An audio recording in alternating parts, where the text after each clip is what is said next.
What's going on, everybody? Welcome for the first time or back to another dljworks video. And today, this video is going to deep dive into really having a plan for your Vimeo OTT platform. But before we get into that, I am super excited to share with you right now. Let me go back. The Vimeo OTT Quick Start course. Now, I have a lot of people hitting me up in my DMs on Facebook. A lot of those I haven't seen or whatnot, neither here nor there. But I just have a lot of people hitting me up asking for my help in terms of getting them started and some of the intricacies. And this is actually one part of the course right now. This is something that I wanted to go ahead and create pretty fast. Just so I can go ahead and get people off the ground. If you're a beginner with Vimeo OTT, you don't know, like, I uploaded this and I can't find this content, and how am I supposed to put this in a collection and other. So this course is supposed to take you and hold you by the hand from start to finish, from the time that you create an account to the time that you finish your theme. Now, you won't be able to publish your site until you add your bank account, until you get some of the legal documentation also taken care of as well in terms of your privacy policy, etc. And you'll see that in the additional video I have. So the videos, when I say quick start, this is literally only 1 to 4 videos. Video 1 is the time that you upload. Video 2 is creating a product, a collection. Video 3 is creating a product, and video 4 is deploying a theme. And then you're just tying it all together at the end of that. And then you have an additional video that's explaining those other things in terms of the privacy policy and connecting your bank account, which I'm not connecting any bank accounts or anything like that. So now if you're still needing my service and this still isn't enough, for me to hire me at minimum is $500. So it's just, if you're trying to get me to do everything for you, we're talking about time, labor, we're talking about uploading your content, naming some things. But for this course though, significantly low, gonna be $40 just to get this course right here. So, and this should help you get off the ground. But if you're more an advanced user, I do have more videos, more pieces to this coming in terms of editing each theme in Vimeo OTT, going into application deployment and everything else. So those are some things that I'm working on. But if you buy this and you have any questions, please hit me up so we can work together and I can help you answer those. All right, I am going to be your Vimeo OTT guy. Now, let's jump right into the presentation. Okay, so this presentation will focus mostly on justifying your viewers paying an annual or monthly subscription fee. This is a long-term game. When you're doing Vimeo OTT, you need to have a long-term strategy in terms of where are you going with this. Because just like Netflix, and I'm going to be referring to Netflix, maybe Hulu, but for the most part, Netflix. If you're thinking about Netflix, you can't look at any content on Netflix unless you're actually a paying subscriber. And I can't remember the last time you just make a single purchase on any piece of content that is on Netflix. So if you're going at Vimeo OTT, you need to have a long-term strategy with this. So let's keep going. Excuse me. So before uploading, some questions that you want to ask yourself, like, how many movies are you going to do? How many series? And when you're actually doing movies, for example, here I've actually have this outline I was creating when I was actually designing the course and everything else. I actually was thinking about, well, before people actually upload, your content has to be highly engaging. It has to be highly relevant to your viewers. So what is the long-term game? I think people really need to sit down and kind of plan out and strategize. What are they going for?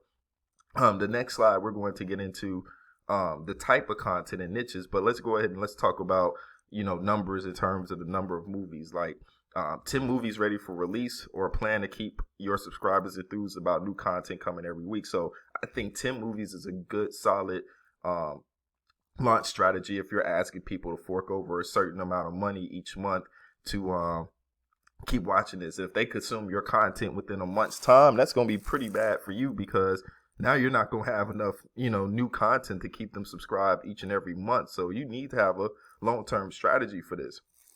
At the end of this presentation, we're going to look at a case study that has been using Vimeo OTT for a long time and has been doing this for quite some time.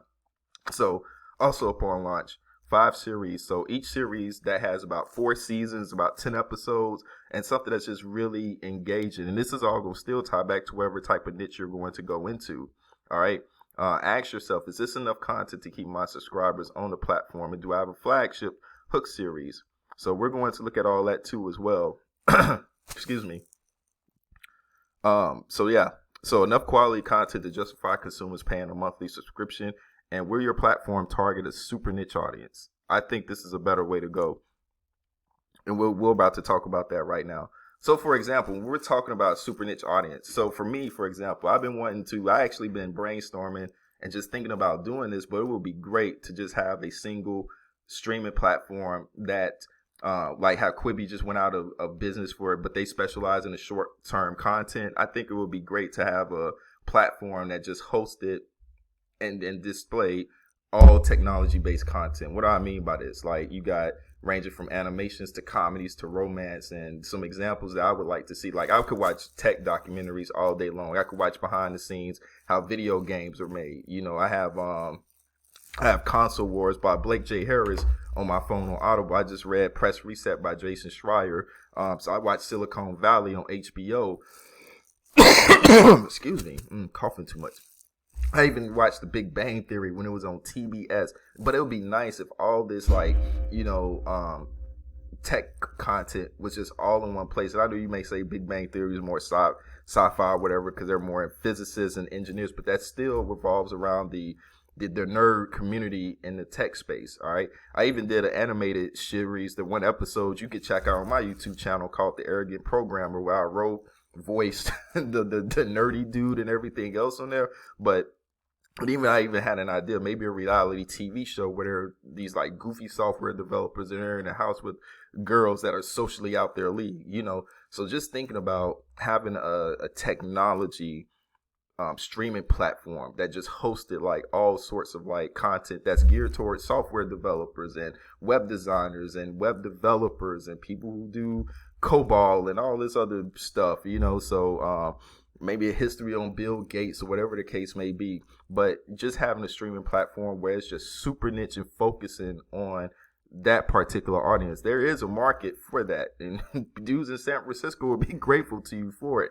So that's just something that I've been thinking about, and I think there's a lot of content to be made under this umbrella if somebody was to do it. Heck, if I had the money to do it, I would just do it, get a VC round going for this or whatnot. I don't even know what I would call the streaming platform, but you kind of get the direction I'm going into, though. This is enough content or type of content that would keep people engaged for months and months and months on end. Aspiring programmers, coders, to keep people like encouraged to keep up on their journey and watching these stories just play out. Because at the end of the day, even though I'm doing this, my main mission is to storytell, get the message out there. My core talent is being a writer, so that's kind of what I focus on first. This is all secondary right now. But anyway, I wanted to kind of gush about this to kind of give you an overall picture in terms of if I was to be into this game, because right now I'm still working with a client, but if I was to have my own Vimeo OTT platform, this is the direction I would go. All right. So that's where I wanted to kind of introduce to you to kind of get you to think about. So numbers wise, let's go back to this.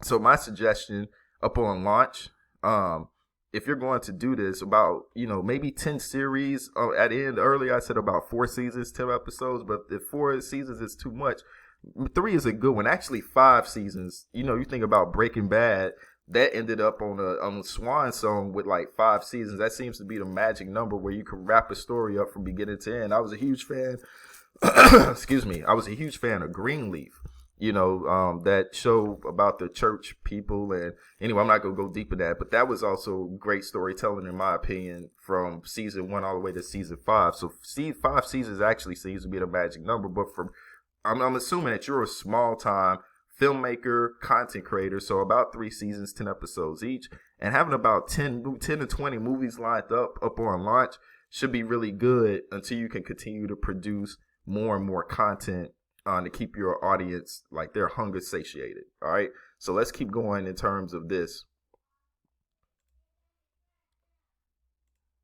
Okay. All right, so this is just what I was just actually talking about here.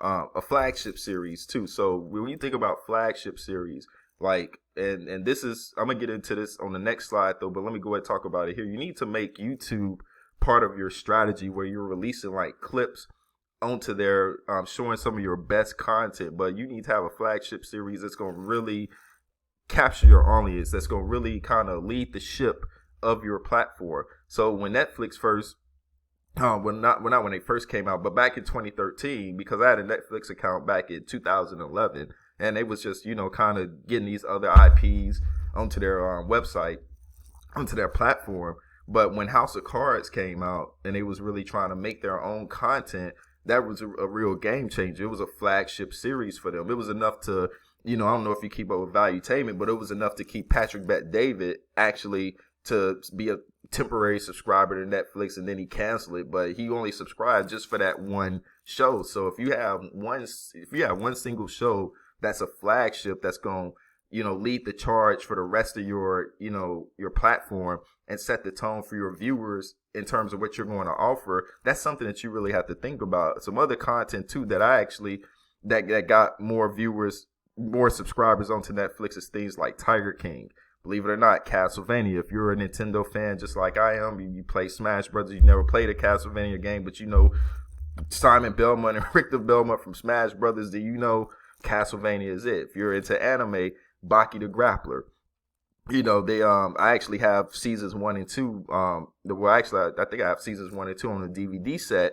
So when it actually came out with the third and fourth seasons here on Netflix, those who actually were aware of that first and second season were excited to actually get a hold to it. So when Netflix got this IP, it was a big deal. So you have to kind of think of these terms if you're going to run a successful Vimeo OTT platform. And you may be niche, maybe your stuff is complete like how-to, educational based, whatever, but you need a flagship series in terms of what is the main reason why people are going to become a subscriber. All right. And if they're paying a monthly fee because, maybe you are doing like, I don't know, technology content, and you're only doing like things for web designer interviews and stuff, and that's your main flagship thing. That's what's keeping people coming back for more. For the aspiring web designer who wants to learn this, maybe they're staying subscribed because you're providing them with that information. All right. Now, here's the case study. Let's look at Black and Sexy TV. All right. I'm not worried about monetization. I don't even have enough subscribers to be monetized, believe it or not. So it doesn't make me any difference. But the reason that we're taking a look at this is because they've been doing this for a while, probably since 2011. If we look at their oldest video, let me see here. We're already on oldest. I don't know if it's going to let me. Oh, sort by. Okay, there we go. Let's look at their oldest video. They've been doing this for since 2011, about 9 years right now. All right. And as you can see, these are all little short clips. And I'm pretty sure they have all the longer clips here on their own channel and stuff. So their own Vimeo OTT platform. But here, you can click on all the links that's here. All right. You can start a free trial. You can watch anywhere. And I'm pretty sure they have a whole team just working to make sure that this platform runs like a well-oiled machine. All right, so this is what Black and Sexy TV is all about, but they've been doing this for a long time. All right, so what they do is they dispense their short clips out on YouTube, and then people who get enticed by watching these short, that seems a little bit steamy, so I'm not going to let that play. All right. But people who get enticed by the steaminess, the sauce, the spiciness of Black and Sexy TV, they become long-term subscribers on their Vimeo OTT platform. So, and if you look, they have about, 143,000 subscribers. But I'm pretty sure they got views in the millions just off of their short clips. So even if you're an independent content creator, filmmaker, and you're trying to launch your own Vimeo OTT platform, you're going to have your work cut out for you. And that's what I'm trying to let you know right now in terms of going about this. So then this is one strategy. Actually, my own my client that I was working with, she's used YouTube to an extent, but not in the way that this channel has done so far. So so this is a good case study. I highly recommend that. You can actually go to if you go to Vimeo OTT, let me see if I can find it. I'm probably not going to be able to find it. So let me see here. Okay, Vimeo, let me see, Black and Sexy TV, Vimeo OTT. There was a thing that you can actually go to, whereas, okay, here it is right here. I think this is it. Nope, building their own. This is a blog, but let me see here. Well, this little blog right here kind of tells you how they're building their own video empire in terms of the team that you actually see right here, how they did it. So you can actually check out the blog. I'll link to this down in the description box down below. But let me see. I'm trying to go back. And my counter is actually blocking it. So let me see if I can look at it again.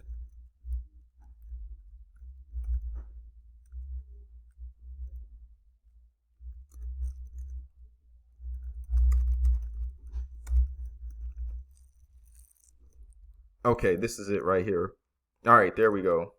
So you can actually become a subscriber. Well, you can actually sign this little list, and what they'll do is they'll send you a download of their own case study, how they actually monetize their video content, transition to a subscription-based revenue model, how they did all that with Vimeo OTT. So if you need something more concrete from somebody who's actually done it long term, this is what I'm recommending right now. So I'll leave the blog, and I'll actually leave this link down in the description box down below, so that way you can have it, or you can just Google Black and Sexy TV, Vimeo OTT, and find this information. So yeah, that is going to be it. I think the closing thing that I want to leave you with, though, is to understand that Vimeo OTT is a long-term game.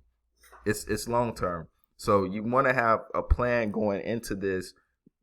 Actually, before you even upload your first video, sit down, write out a game plan, think about how many years you're going to stay with this platform, and figure out what your end game is going to be. All right, are you just trying to get a message out, or are you just trying to get some subscribers, make some money? Think about your viewers more so than you actually think about yourself in terms of having your own streaming platform and what you're going to do to keep your content going.